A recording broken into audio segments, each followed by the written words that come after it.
Okay, so welcome back. Or should I welcome myself back? It's not like I've taken a break from doing entire stuff or doing videoing or training even. I think over the past couple of weeks that I haven't been doing videoing and uploading to YouTube, it's been quite hectic or quite busy in other areas of my life in terms of promoting entire. So we've been running the December promotion, which is basically you get 50% off your first month of training with entire. So don't forget to go and check that out. It's on the website. I'll put the link in the description below. And yeah, it's like, put your name down because as soon as the spaces are filled, that's it. We're not going to be able to offer any more spaces out because we're currently almost at capacity. So yeah, limited spaces, put your name down. You can start whenever you want, go through the process, and it gives you a preferred start date. But yeah, just make sure you put your name down and hopefully we'll speak to you soon. I kind of wanted to just talk to you today about consistency and the consistency of the YouTube channel and uploading videos, but mainly to do with training and how consistency can lead to improvement, success, motivation, etc., etc. Whilst I haven't done videos for the past couple of weeks, it's coming up to a year worth of YouTubing now. So it's been going well and I've been relatively consistent, and not completely. Obviously there's been the odd week here and there where I've had to tone it back, but I think all in all I've done all right. I've kind of done at least 1 to 2 videos almost every week.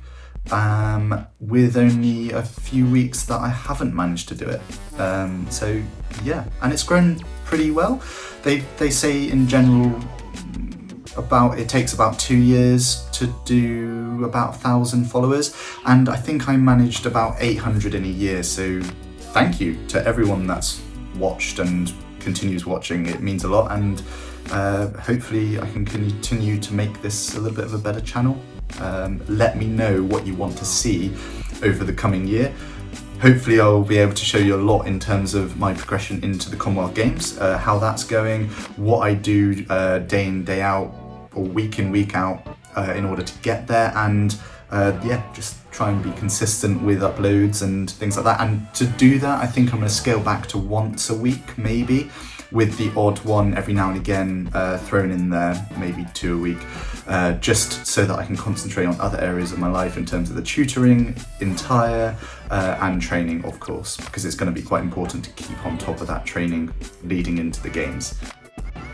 So yeah, I'm going to give it a go to try and talk to you about the Training Peaks graph. If you've seen Training Peaks and you've gone onto the dashboard, you'll be aware that you get the fitness line, the fitness graph, and some people get obsessed with it. And by all means, do not look at this in all sincerity. It's more a case of take it all with a pinch of salt, and hopefully it gives you a rough indication of your progression or what you're doing over a long period of time. So that's the important thing here. When you look at consistency, it's more so over a long period of time than a short one. So I never really think about my day in, day out necessarily of what I'm doing within the days or weeks. It's more so, what does a year look like? What does my 4-year plan look like? And I think that's benefited me a lot in the long run. It's allowed me to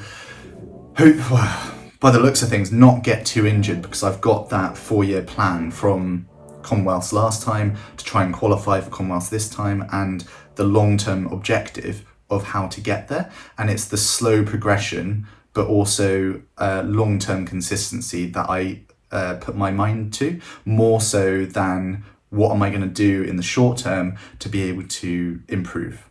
So if we take a look at this graph, I'll take you all the way back to 2017. So basically all I've done is I've changed the settings on the Training Peaks dashboard to look at 2017 to present day and sort of the progression or what's been going on since then. So essentially you can see from the very start, we look down in 2017, around this time that year, I was on the build towards Commonwealth Games, which is this little point here. And that point there, you can see that the form line, the pink one, has gone up and the fatigue line has gone down. And therefore, you're looking to peak, if that makes sense. So the fitness graph is still pretty good. So you've got a peak there roughly, and that's maintained from your gradual build towards that point. Then I went on a bit of a break and my fitness dropped down here. So that was a 2-week like cool off period after the games, and then after that again gradual build throughout the actual race season. So that's not normal is what I'd say. I'd say that you should probably look to maintain fitness throughout the race season rather than build throughout, because you don't want to be gaining fitness throughout the race season. You want to be maintaining and being able to perform. So anyway, I took another break, and then that was around September, October. So that break was the 2017-2018 season break. And basically, since then, I managed to increase my fitness a lot. So gradual build throughout the winter period and then into the races around 2019.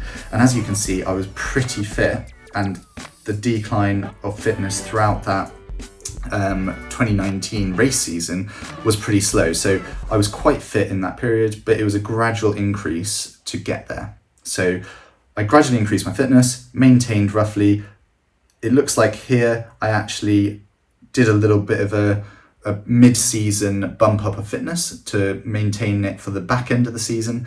And actually I had one of my best performances around here, which was Mallory, which is where I won the British Championships, British Senior Championships for Draft Legal Racing. So really pleased with that. Then again, took another break after Super League, I think it was around there, and then started again the season afresh. So again, built my way back up, and this was just pre-Christmas. So pre-Christmas, built up my fitness. However, I actually crashed around this point here, and I came off my bike, broke my thumb, and because of that, I was only able to do swimming and biking. So I did that all the way until the camp. So from here to here, I swam and rode all the way until camp, and then on camp, I then started swimming again, and you can see massive peak in fatigue, but also a massive gain in fitness all the way until I came back and went again, and I increased that fitness all the way until COVID. So COVID hit around here, we went into lockdown, and from then on I again, instead of swimming, rode my bike and ran a lot, and because of that fatigue went up a lot, but so did my fitness. So I was really fit on the bike and running, to be honest. And then I got a slight niggle, I think it was, around this period, so started to take things a little bit easier, took my break before coming back in the 2020 season in preparation for the 2021 race season. So as you can see, again, steady increase in fitness over winter, so that was all pre-December. In December, I decided to go back to Guernsey, and because I went back to Guernsey, I had to be in isolation for 2 weeks. So again, I didn't really do a lot of swimming because I just couldn't. So my fitness did decrease a little bit. However, as soon as I started swimming again, it was a gradual increase all the way until the race season. As soon as the race season hit, again, you got the gradual decline in fitness. So what you want to be able to do is within the winter period, you should be looking for that gradual increase. In theory, it's a really steady progression all the way until March, April, May, when you might want to start racing. So I think I did it really well, other than obviously the isolation period in Guernsey, but all in all, it was a really well executed summer period. I didn't lose too much fitness throughout the season, and therefore by the end of the season I was actually having some of my best races because I'd also learned to race. So my race skills were far, far better, and I had one of my peak performances around here, which was once again Mallory, and then Salou. I had a good race in Salou, but it wasn't amazing. So yeah, some really good races there, and I was really pleased with how the season panned out. I think when you look at where I am now in terms of just building back, I think all in all, I'm kind of trying to say the winter is actually really important to set yourself up for that January to March, April, May period of hard work. Because if you don't do that winter period, then what you're looking at is risk of injury, because you want to be starting to be going into intense workouts and trying hard and having fun with your friends in terms of racing and training. So if you can do that, then it's far more beneficial to have that background foundations. If you have those foundations, then you're far less likely to get ill, injured, and be able to train hard in preparation for the season. And not only that, is have a bigger, higher level of fitness to be able to rest on for the whole season, rather than having to come out of races and then go again in terms of training to bump up your fitness like I did in 2018, and then sacrifice races. The other thing I want to point out is we've kind of been discussing in the squad and between a few of us, it's like, okay, well, did you actually taper down into races efficiently or properly? Did you do too much in the race season? And like, how can you actually sustain, as in me, how can I sustain 20 plus hours a week all the time and high volumes all the time? Because I've been working quite hard to build that volume over the past 4 years. So as you can see from that fitness graph, it's a big case of, actually, I didn't start doing 20 plus hours a week from the off. It's been built up over the 4 years. So in 2017, 2018, it was more like 18, 19 hours per week on average. And then went from 2018, 2019 to more like 21, 22 hours per week. 2020, there was quite a lot of hours, like 23 and a half or so because of COVID. So I didn't do any racing. So when you don't race, obviously you don't have to taper down. And during taper weeks, you tend to do less hours per week. So I actually ended up doing, 23 and a half hours per week on average for that year. And then this last race season and last year, so 2020, 2021, it was more like 22 hours per week on average. But when I look at it in terms of the last 4 years, I actually averaged 21 hours per week for 4 years. So that's over 4,400 hours for that period.